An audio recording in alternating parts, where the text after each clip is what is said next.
శిలువ శక్తి అనేటువంటి అనుదిన వర్తమాన కార్యక్రమం చూస్తున్న మీ అందరికీ ప్రభువైన యేసుక్రీస్తు వారి శ్రేష్టమైన నామంలో వందనాలు శుభములు తెలియచేసుకుంటూ ఉన్నాను.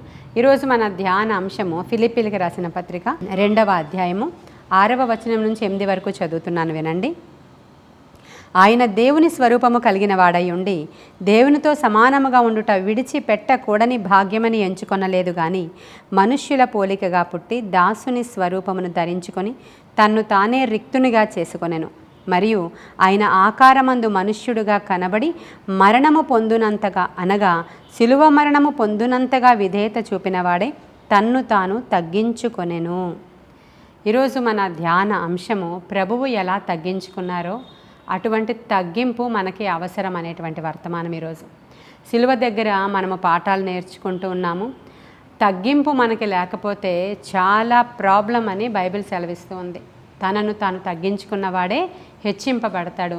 ఎవడైతే తనను తాను హెచ్చించుకుంటాడో వాడు తగ్గింపబడతాడు అని రాయబడి ఉంది. మరి ఈరోజు మనకు తగ్గింపు ఉందా? అసలు తగ్గింపు అంటే ఏంటి? తగ్గింపు గురించి యాకోబు పత్రిక 4వ అధ్యాయం 10వ వచనంలో ఏముందంటే, ప్రభువు దృష్టికి మిమ్ములను మీరు తగ్గించుకొనడి, అప్పుడు ఆయన మిమ్మును హెచ్చించును అనేటువంటి మాట రాయబడి ఉంది. మనము తగ్గించుకుంటే ప్రభువు మనల్ని హెచ్చిస్తారంట. యెహోషువను చూసినప్పుడు మోషే వెనకాల ఉంటాడు కానీ అస్సలు కనబడడు. ఆయన కొండ మీదకి వెళ్ళినప్పుడు ఆయన అక్కడే ఉంటాడు 40 దినాలు, కానీ ఆయన ఏమాత్రమే హెచ్చించుకోడు. ఆయన పరిచారకుడుగానే ఉంటాడు కానీ ఎంత మాత్రం కూడా హెచ్చుకు వెళ్ళిపోడు. నేను యుద్ధం చేశాను, లేకపోతే నేను గొప్పవాడిని అనేటువంటి ఏ హెచ్చింపు యెహోషువకి కనబడదు. మోషే తరువాత ఒక నాయకుడిని ఏర్పాటు చేయాలని ఆలోచన చేసినప్పుడు, ప్రభువా ఈ గొర్రెల వలె చెదిరినటువంటి జనాంగానికి ఎవరు కాపరిగా ఉంటారు, నన్ను నువ్వు తీసుకుంటే అని అడిగినప్పుడు దేవుని సెలక్షన్లోనే డైరెక్ట్గా యెహోషువని రిక్రూట్ చేసుకున్నట్లుగా మనకు కనిపిస్తుంది. కారణం ఆయన ఎంతో తగ్గించుకున్నవాడు, విశ్వాస వీరుడండి ఆయన. యెహోషువ కాలేబులు వేగు చూడడానికి వెళ్ళినప్పుడు ఎంత విశ్వాసంతో మాట్లాడతాడు కదా. విశ్వాస వీరుడు, తరువాత పరాక్రమశాలి. అమాలేకీలతో యుద్ధం చేసినప్పుడు ఎవరు కత్తి వాడి చేత అమాలేకీలు హతమయ్యారని అక్కడ రాయబడి ఉంది, మన అందరికీ తెలిసిందే. అంతటి పరాక్రమశాలి కూడా ఎంతటి తగ్గింపు జీవితాన్ని జీవించబట్టి ఆయన ఏకగ్రీవంగా దేవుని చేత ఇజ్రాయేలీని నడిపించడానికి మోషే తరువాత నాయకత్వ బాధ్యతలు స్వీకరించాడు. కాబట్టి ఈరోజు మనము ఆశీర్వదింపబడాలంటే, హెచ్చింపబడాలంటే ముందుగా మనల్ని మనము తగ్గించుకోవాలండి. అందుకే పేతురు ఇలా అంటాడు, ఆయన బలిష్టమైన చేతుల క్రింద మీరు దీన మనస్కులై ఉండండి. ఎప్పటి వరకు అంటే ప్రభువే మిమ్మల్ని హెచ్చించే వరకు. హల్లెలూయా. ప్రభువు మనల్ని హెచ్చించే వరకు ఆయన బలిష్టమైన చేతుల క్రింద దీన మనస్కులమై ఉండాలంట.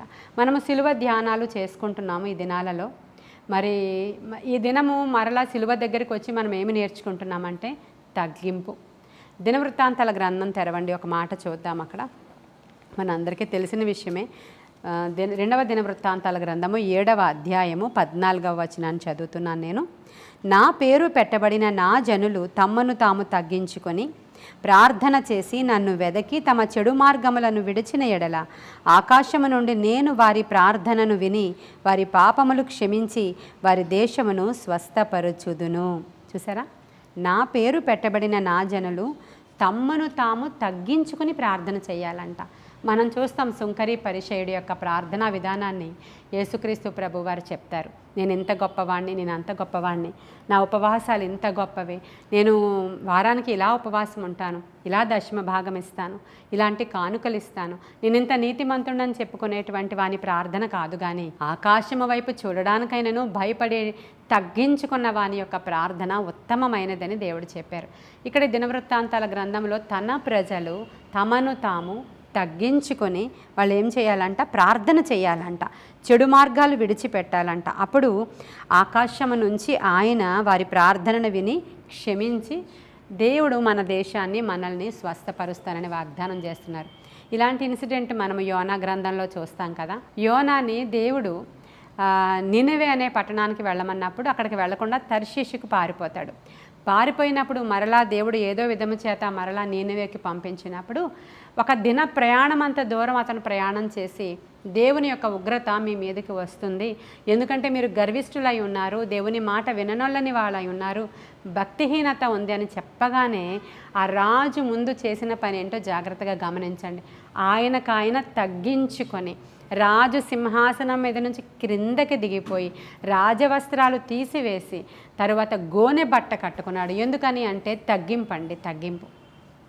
తనను తాను తగ్గించుకొని ఆయన పరివారము, అక్కడ పరిచారకులు, అక్కడ ఉన్నటువంటి పశువులు, మనుష్యులు, ఆ పట్టణంలో ఉన్న ప్రజలు అందరూ కూడా రాజుగారే దిగిపోయారు సింహాసనం. తగ్గించుకున్నాడు రాజు.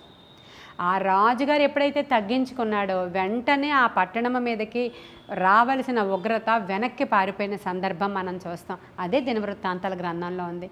ఒకవేళ నీ ఇంటి మీదకి ఇప్పటికే ఉగ్రత ఉందేమో, ఆ పరిస్థితిలో స్వస్థత లేదేమో, ఇంట్లో అంతా కూడా గందరగోళమేమో, అక్కడ అంతా కూడా కరువేమో, ఆ ఇంట్లో వ్యసనాలేమో, ఈరోజు దేవుడు చెప్తున్నారు మిమ్మల్ని మీరు తగ్గించుకొని. తగ్గింపు అంటే ఎలా ఉంటుందండి? చాలామంది మనకి ఏమీ లేకపోయినా సరే చాలామంది గర్విస్తూ ఉంటారు. తగ్గించుకోము. మనము దేవుని సన్నిధిలో తగ్గించుకోలేకపోతాం, ఉపవాసం ఉండలేకపోతాం, మరి మనం ఉద్యోగం దగ్గర తగ్గించుకోలేకపోతాం. అహము మనకి చాలా అడ్డొచ్చేస్తూ ఉంటుంది, ఈగో ఫీలింగ్స్ ఉంటుంటాయి. ఎందుకు? భార్య భర్త దగ్గర తగ్గించుకోలేకపోతుందండి. భర్త కూడా భార్య దగ్గర నా భార్యే కదా అని తగ్గించుకోలేకపోతాడు భర్త కూడా. ఎందుకంటే ఈగో. ఇద్దరు ఉద్యోగాలు చేసేవాళ్ళైతే మనం ఈ రోజుల్లో అస్సలు చెప్పాల్సిన అవసరం లేదు. అసలు ఏ ఉద్యోగమో చేయలేని వాళ్ళు కూడా అస్సలు తగ్గరు. నేను ఎందుకు తగ్గాలి, నా తప్పు లేదు అని మాట్లాడుతూ ఉంటారు. కానీ మరి యేసయ్య తప్పుందనా తగ్గించుకున్నారు అక్కడ? ఇక్కడ నేను చదివాను ఫిలిప్పీలకు రాసిన పత్రికలో, ప్రభువు ఎందుకు తగ్గించుకున్నారండి, ఆయన తప్పుందా? ఏమంటున్నాడు ఆయన? ఆకారమందు మనుష్యుడుగా కనపడి మరణము పొందునంతగా, అనగా శిలువ మరణము పొందునంతగా విధేయత చూపిన వాడై తన్ను తాను తగ్గించుకొని. ఎవరికి విధేయత చూపిస్తున్నాడు? దేవునికి. మనం ఎందుకు తగ్గించుకోవాలంటే దేవునికి విధేయత చూపించి. భర్తది తప్పే, లేదంటే భార్యది తప్పే, పిల్లలది తప్పే, అత్తగారిది తప్పే. మనల్ని మనము దేవునికి విధేయత చూపించి మనల్ని మనము తగ్గించుకున్నామనుకోండి, దేవుడు మనల్ని గొప్ప చేస్తానంటున్నాడు. ఈరోజు సిలువ దగ్గర మనము తగ్గింపు నేర్చుకోవాలి. యేసుక్రీస్తు ప్రభువారు ఆయనే దేవుని కుమారుడయ్యుండి ఆయన సింహాసనం విడిచిపెట్టకూడనటువంటి ఆ భాగ్యాన్ని విడిచిపెట్టేసి ఆయన వచ్చి ఇక్కడ సామాన్య మానవుడిగా మన మధ్యలో మన పాపాలని ఆయన మీద వేసుకొని దౌర్జన్యము నొందాడంట. ఆయన దౌర్జన్యము నొందిన వాడంటే తెలుస్తుందా మీకు? అసలు ఇంకా అన్యాయం అన్నమాట, అది అక్రమం అన్నమాట. అసలు ఒక్క ఆయన్ని పట్టుకుని మూకుమ్మడిగా అతని మీద దౌర్జన్యం చేయడం, దోచుకోవడం ఒక్క మాటలో. అలాంటి దౌర్జన్యానికి గురైనటువంటి ప్రభువు కంటే గొప్పవారమా అండి మనం? ఒక భార్య దగ్గర, భర్త దగ్గర, బిడ్డల దగ్గర, ఆఫీసులో, లేకపోతే స్కూల్లో, కాలేజీలో, ఫ్రెండ్స్ దగ్గర, నీ యొక్క ఇంటి ప్రక్కన వారితో, ఇంట్లో వారితో తగ్గించుకోవడంలో తప్పు లేదు కదా. ఎవరైతే తగ్గించుకుంటారో వారు హెచ్చించబడతారు.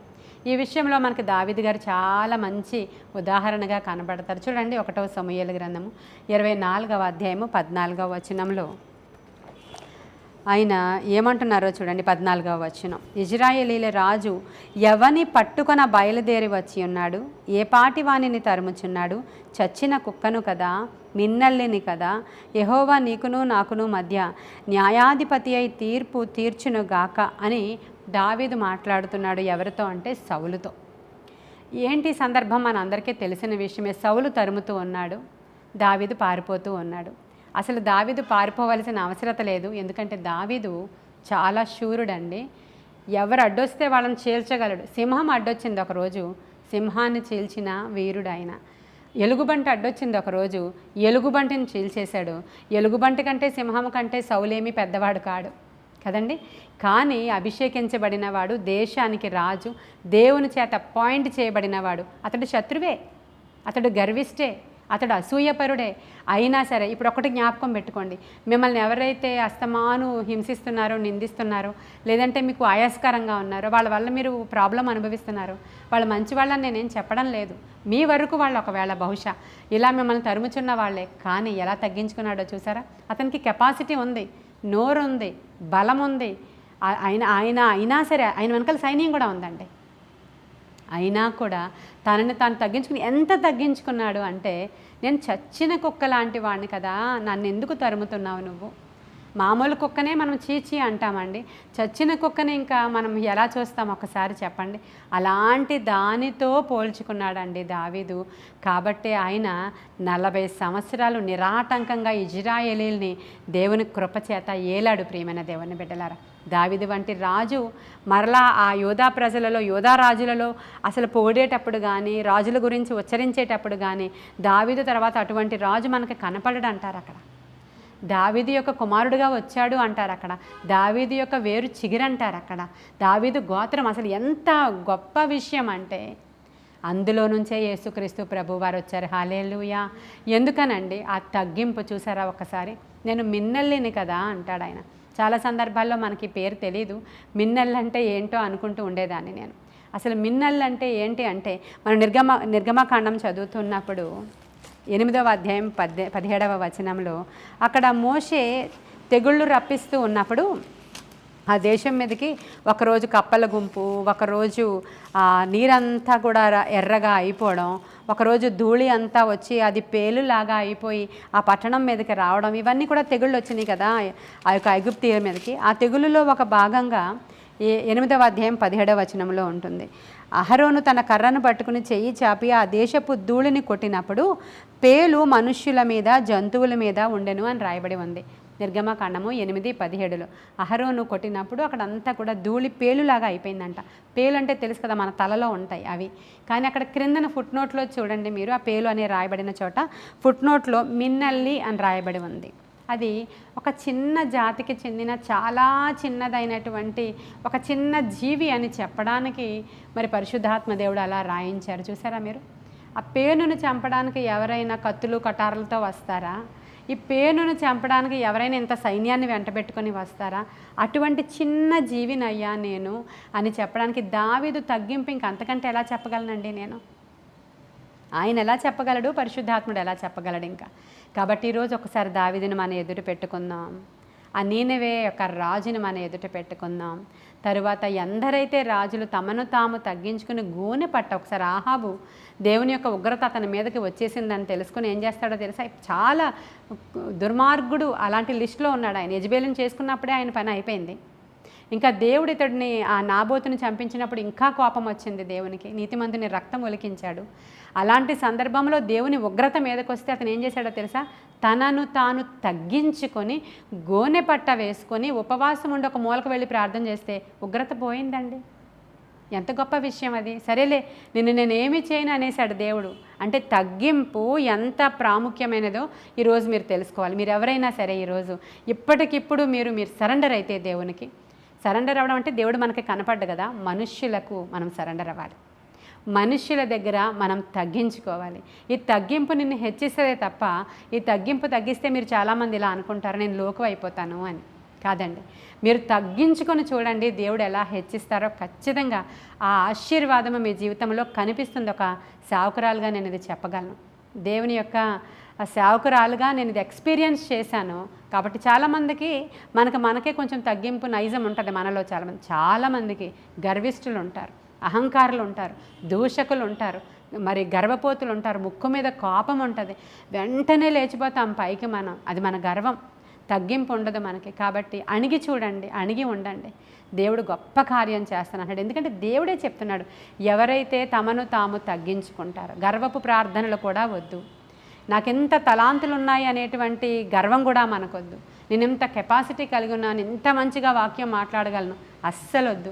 ఆయన కృప లేనిదే ఒక్క మాట నా నోట్లో నుంచి రాదు, మీ నోట్లో నుంచి కూడా రాదు. ఆయన కృప లేనిదే నీకు ఎంత తలాంతు ఉన్నా నువ్వు పాట పాడలేవు. ఒకవేళ నువ్వు పాట పాడినా అందులో దేవుని అభిషేకము, మాధుర్యం ఏమీ ఉండదు ఆయన కృప లేకపోతే.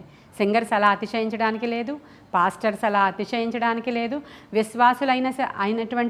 విశ్వాసులైనటువంటి మీరు కూడా నేను ఇంత మంచి ప్రార్థన చేయగలను, నేను రెగ్యులర్గా వెళతాను, నేను ఇంత సహాయం చేస్తాను పాస్టర్లకి, నేను ఇంత డబ్బులు ఇస్తాను, నేను ఇంత ఎంత సపోర్ట్ చేస్తాను, నా వెహికల్స్ని ఎలా సేవ కొరకు వాడతానని ఎవ్వరూ అతిశయపడవలసిన అవసరత లేదండి.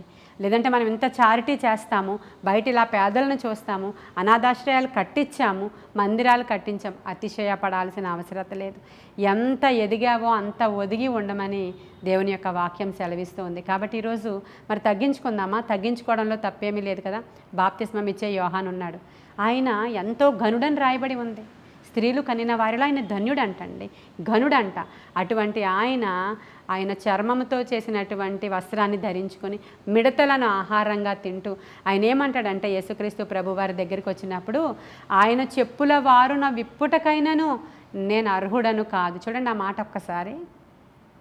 ఆయన చెప్పులు విప్పి ఆయన కాళ్ళు కడుక్కోవడానికి నీళ్ళు ఇచ్చి కాళ్ళు కడిగేటువంటి పరిచర్య చేసేటువంటి విధానాలు ఉండేవి యూదుల్లో అప్పుడు. అలాంటిది ఈయన ఒక ప్రవక్త. అసలు ప్రవక్తలు చాలా పౌరుషంగా ఉంటారు. మీరు పౌరుషంగా ఉంటారు అనడానికి ఏలియా ఎలీషాలను చూస్తారు. మీరు ఎలా ఉంటారు? వాళ్ళు చెప్పులు ముట్టుకుంటారా? అసలు రాజు వచ్చి ఆయన ఎదుట నిలబడాలి. అసలు నయమాను లాంటి పెద్ద ఆఫీసర్ వచ్చి ఎలీషా ఎదుట నిలవబడాలి. అప్పుడు ఈయన లోపల నుంచి ఆర్డర్ ఇస్తే వాడు పోవాలి. అలాంటి ప్రవక్త అండి ఈయన యోహాను. ఆయన మాట చూడండి మీరు, ఆయన చెప్పుల వారిని విప్పుటకైనను నేను అర్హుడను కాదు. ఎంత తగ్గింపండి, ఎంత హెచ్చించబడ్డాడు. ఆయన కూడా మన ముందర మాదిరిగా ఉన్నారు. ఈరోజు ఎన్ని తలాంతులు కలిగిన వారమైనా, ఎన్ని ఆధిక్యతలు ఉన్నా, ఎంత గొప్ప గొప్ప మర్మాలు మనకు తెలిసినా, ఎంత డబ్బులున్నా, ఎంత గొప్పవారము గనులము ఉద్యోగస్తులమైనా, ఎంత వ్యాపారవేత్తలమైనా, ఎవరైతే తగ్గించుకుంటారో వారు హెచ్చింపబడతారు. కాబట్టి ఈరోజు మన ధ్యానాంశముగా తగ్గింపు అనే అంశాన్ని ధ్యానం చేసుకుందాం, మెడిటేట్ చేద్దాం.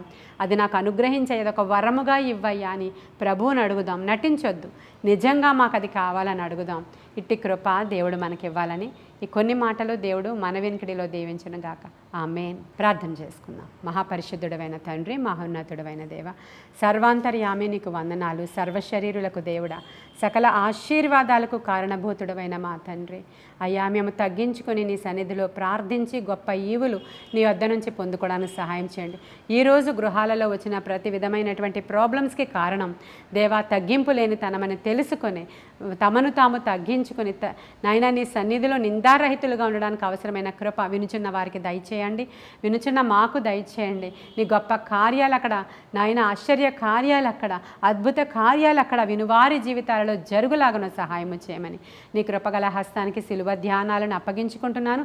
వినుచున్న వారందరూ విడుదల పొందుకునేలాగున, గర్వము ద్వారా వచ్చినటువంటి రోగాలు పారిపోవులాగున, తగ్గింపు ద్వారా హెచ్చింపు వచ్చేలాగున, ఆత్మశక్తితో కార్యాలు జరుగులాగున సహాయము చేసి మీరు మహిమ పొందుకోమని నజరేయుడైన యేసుక్రీస్తు వారి శ్రేష్టమైన నామంలో ఈ ప్రార్థన మీ సన్నిధానానికి చేర్చుకుని జవాబు దయచేయమని మిక్కిలి వినయముగా అడిగి ప్రార్థించి వేడుకొని పొందుకొని ఉన్నాము తండ్రి. ఆమేన్. God bless you.